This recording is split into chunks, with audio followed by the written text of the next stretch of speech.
Hi, my name's Emma, and let's talk spooky stuff.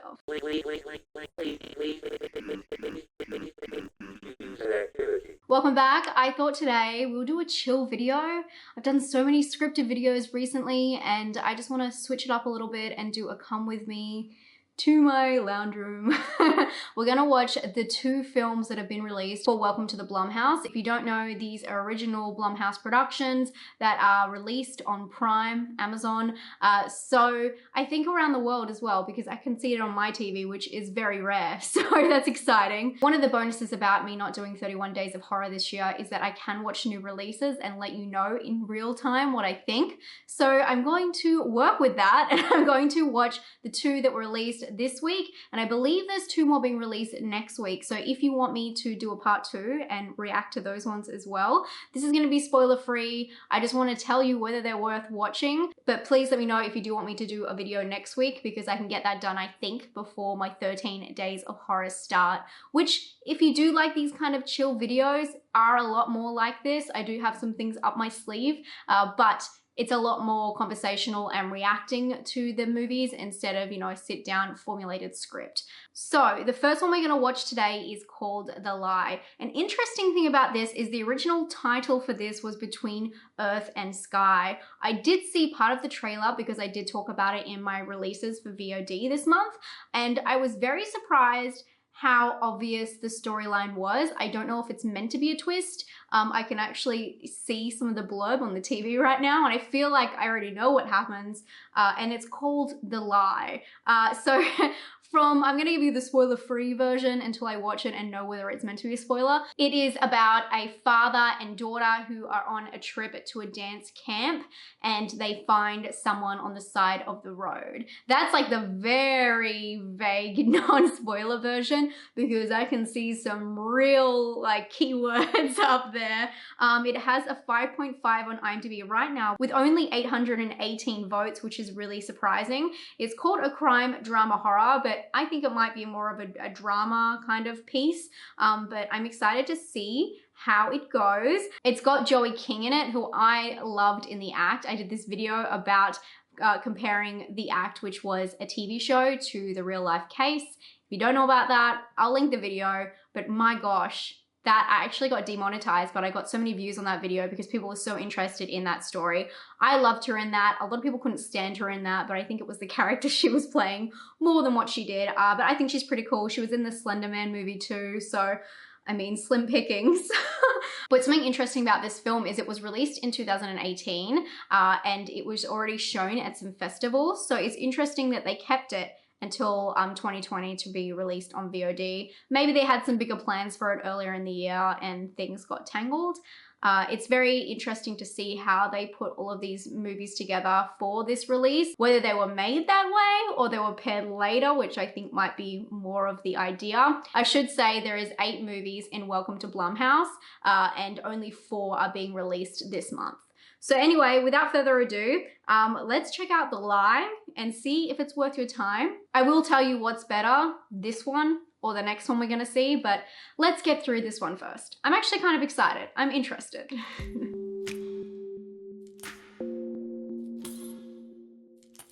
Okay, I just finished watching The Lie, and just because I know you guys love when I show Gromit is now sleeping right next to me here. He was on the floor before. Important stuff first. Oh, also, there's a shadow that's behind me when I do some of these videos, and a lot of people think it's a ghost. It's just, there's a big plant there and it's a shadow of the plant, so don't freak out, guys. Anyway, back to the movie. I just finished watching The Lie. I can say now that the description I gave you was completely false. I was just putting things together from what I saw in the trailer and trying to be really undescriptive with the characters involved, so you didn't know what was going on. But I guess I'm gonna give a minor spoiler alert. Just hear me out first. This happens within the first 15 minutes of the film, and it is written in all of the blurbs. So I think you're actually meant to know. I don't really think you're meant to go into this not knowing what it's about at its essence. So I think it's totally fine that I tell you. So with that being said, I'm gonna spoil the first 12 minutes. and the initial, you know, setup of the film. Otherwise I can't talk about it because it is what the whole film's about. So the film is about the daughter and the father who are going to this dance camp, and then on the way they find her friend on the side of the road, like waiting for a bus, and she gets in the car and she goes off with them. But while they're driving, she decides that she wants to stop off to pee, and they let her out, and the girls get into a scurry, but you don't really see anything, and you find out that she accidentally, how do you accidentally do this? I don't know. She pushes her off this bridge.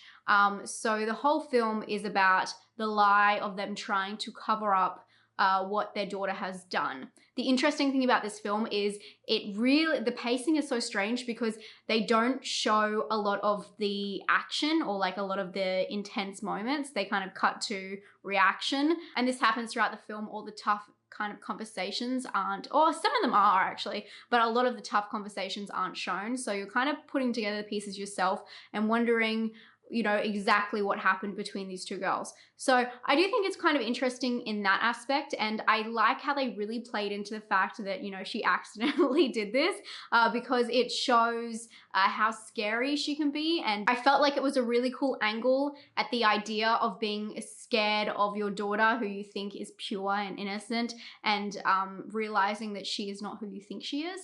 And I thought that was really interesting, and it reminded me a lot in that respect, not exactly obviously to We Need to Talk About Kevin, because it has the same kind of sinister stir where you think you know someone and they can do something that is so horrific. Not exactly the same, obviously, and not based on a true story, which I don't know if that was based on a true story, but obviously there are true themes to it. But I do like that idea, and I felt that it was stirring and interesting. The movie also, the way it looked, I loved, because I love anything like cool tones. I'm really into that, and it was like cool tones throughout. It was set in winter time, and you know, everything was like snowed over, and everyone inside, they had like blankets on and they were trying to be cozy. And it was interesting because obviously the situation is so uncomfortable for all of them, dealing with this secret and trying to cover it up, that they're never really comfortable in their home or in their own skin, really. So the coolness really, you know, has that sterile feeling where you don't feel warm and at ease. And they followed this through even to the poster. So I really liked that. Even though I felt like the storyline for this was pretty straightforward, they did touch on some strange themes, including some xenophobia, I think. The girl, like the friend's father, who's from Pakistan, and they brought that up in a really weird moment, and then they brought it up again. And I don't know, like, I guess like with anyone, I felt like if they're going to put in such an extreme theme, it might be better if they would tackle that head on than just like mentioning it off to the side. But it was just an interesting moment that I guess portrays real life. So that can be a positive thing, you know, not glossing over that this kind of stuff happens, but also it was kind of, again, glossing over it. So it didn't really go into it into detail. Overall, I think the film is okay. I just didn't think it was, I don't want to say, I didn't think it was a horror, but I just didn't find it very horrific.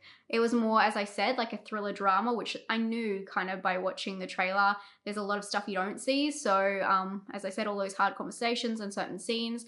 Of course, there's a couple of like pretty tense moments, and it was really interesting seeing them tackle this head on. I've been watching a lot of like police investigations. Actually, I'll link the channel down below that I've been watching it on because it's so good. I can't remember the name right now, but interrogation scenes, like where people get taken into a room and they really get broken down and all the different tactics. I find it really interesting because I'm pretty much like a really straightforward person. I couldn't lie. I can't lie to save my life. So I found it interesting. The mum in this, she used to work on the force, so she kind of knew where she was going and how to say things. She also knew about like law and what to do in terms of that, or how things would be portrayed. So I found it was really interesting seeing what kind of steps they would take to protect their daughter and what they knew, and putting that into practice. So from the psychological aspect, I thought it was all right, but I didn't love it. I'd probably give it a 6 out of 10, which is pretty good. I mean, that's above average, but still around average. But I think it's not really for hardcore horror people. But on to hopefully better things. Next, we're gonna look at Black Box, and this is a horror mystery sci-fi. This looks really interesting, and almost looks like, I think anything with a sci-fi element really reminds me of Black Mirror. It says, after losing his wife and his memory in a car accident, a single father undergoes an agonizing treatment that causes him to question who he really is. Super interesting, and I do remember kind of skimming through the trailer for this one. I didn't really want to go into detail. I've seen a couple of these ones recently, so hopefully we'll have a point of difference. I watched Possessor recently, which I was going to do a review on, but I just didn't feel like I had enough to say about it, and I will talk about it in a monthly wrap-up. But hopefully it's a little bit different to the other things we've been seeing lately. This one has a 6 on IMDb out of 10 for 763 reviews. Again, not very many. Not a lot of people have been watching these yet. So it's rated a little bit higher than The Lie, but we'll have to dig in and see how it goes. So let's check it out.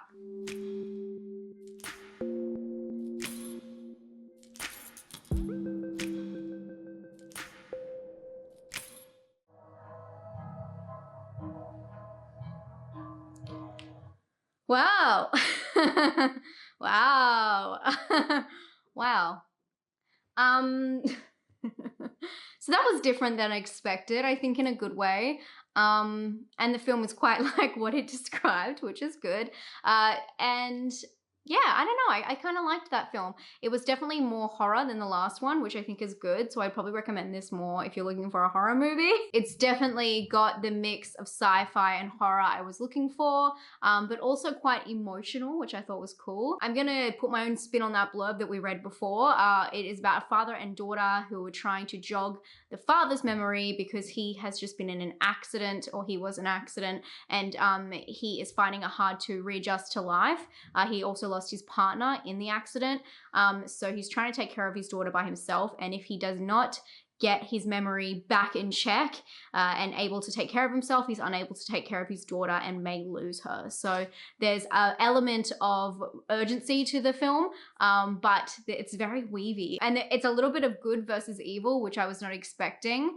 Something that I find is really interesting with the feedback I see in horror movies is there has to be a character arc, and a lot of people talk about this in my comments, or I've seen them in other reviews, and I think that there is, can't give it away, but there is kind of an arc, but there's also an element with this film that it's like good or bad because of things you've done. And I don't necessarily believe there has to be a character arc with every character in a film. When you think about it, it can be about a situation. Not everyone has to learn about that to have a resolution in the end. I don't think that that is realistic. Obviously these are fictional stories, but I like seeing stuff that is quite raw and real, and I don't think a character arc for every character in a story is realistic, especially if we're meant to buy it. Not everyone learns a lesson by the end of the film. In saying that, this is an interesting film because you're just given little splices of what you think is the truth. What I think is really interesting is between this and The Lie, you were given the same kind of feels, and I think that's probably why they paired these together. You were given elements of the truth and you weren't sure who to trust, really. And fun fact, they both start with a scene with a baby crying, and I wonder if this is going to be, if it's just these two films they put together for these same kind of theme reasons, or if all of the films are going to have this. I thought that was really interesting and weird. There is some really like creepy parts in this film. I don't want to give it away, but yes, some really creepy elements that, of course, as I said before, do remind me of Black Mirror because it does mimic some of the stuff that I've seen, but I feel like this is a little bit different. It's not so about the tech, which, I mean, it involves the tech, but it's not all about that. As I said before, it's quite an emotional movie. I thought it was pretty well done. I think that it had a purpose and really set out and achieved that. So I can't really wrong it on intent. I think it was there. I think that it has an interesting message as well. I wish I could talk to you about, I don't want to spoil it, but it's just so funny how they paint people like good versus evil. And this is what I was saying before about character arc. And not everything is so black and white, and not everyone has to have like a whole like, I don't know, aha moment in the middle of a film to change their opinion. And I feel like this film really painted people as good versus like villains. And for that, I'm not like a huge fan of that. But I did think it was different to most other psychological horror movies I've seen recently, or thrillers. So it was a point of difference. I kind of guessed where it was going, but I think that I was really trying to solve the puzzle, and maybe that's good because it was trying to like egg me on to solve the puzzle. So I was really interested in it, and I was kind of like racking my brain when I was watching it, like what could this mean? So I kind of guessed the gist of it, but I don't think it's bad, and I don't think that there's anything else I've kind of seen like this. So I thought that was cool. They did leave it kind of open for a sequel, which I thought was really interesting. And I don't think that there would be a sequel, but if there was, I want them to ham it up and really, yeah, bring it home. I think there could have been a little bit more of like the body horror aspect, where they, you know, it's not really gory or anything like that, but they tried to bring that in. As I said before, like little moments of sheer terror. And I think they could have really, you know, added to that, and it would have made it a more intense film. With this one, you're kind of putting the puzzle pieces together while there's these little bits of horror, but it wasn't enough to really get me on the edge of my seat. It was just more the mystery of it all. The mystery. I wanted to give this one a 7, and then with the ending, it was because I said it leaves an open ending, and just like when you see the last scene, it kind of, I don't know, achieved it for me. I think I'm still gonna give this one a 6. I liked both these films for very different aspects. I think I liked The Lie because it focused on that psychological aspect of, as I said before, the what you would do in this kind of circumstance. I liked this one because I thought it was very clever. I thought it was really creative and unique. And I like a little bit of sci-fi. I love myself some Black Mirror. So yeah, completely different films, but I guess I give them the same score. I do recommend Black Box for anyone who is into horror sci-fi for sure. I think it's definitely worth a watch. The Lie is only if you're into like a drama-esque movie that you would be interested in how someone would cover up something like that and a situation like that. I think that's the only thing of interest about it. So if that doesn't sound like it tickles your fancy, probably not that one. But Black Box, I recommend definitely checking it out, especially if you have Prime, because it's a Prime original, so everyone can watch it. I believe whatever countries have Prime, so that's really cool. I didn't think it was going to be a worldwide thing, so I'm very appreciative to be included in this. So sorry for the lackluster scores, guys, but this is the honest truth, and hopefully this video has answered the question for you, whether it is worth your time to watch both of these films. If you do want me to do the next 2 films, let me know in the comments down below. I hope you're having a great day. My 13 Days of Horror is going to be soon. It starts on the 19th of October.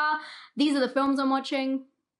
Super psyched about it. If you haven't subscribed, you need to do that so you don't miss any of my upcoming content. I do 2 videos every single week talking about horror movies and thriller movies, giving you recommendations on what to watch. And I hope you're having a great day. I'll talk to you very soon. Bye.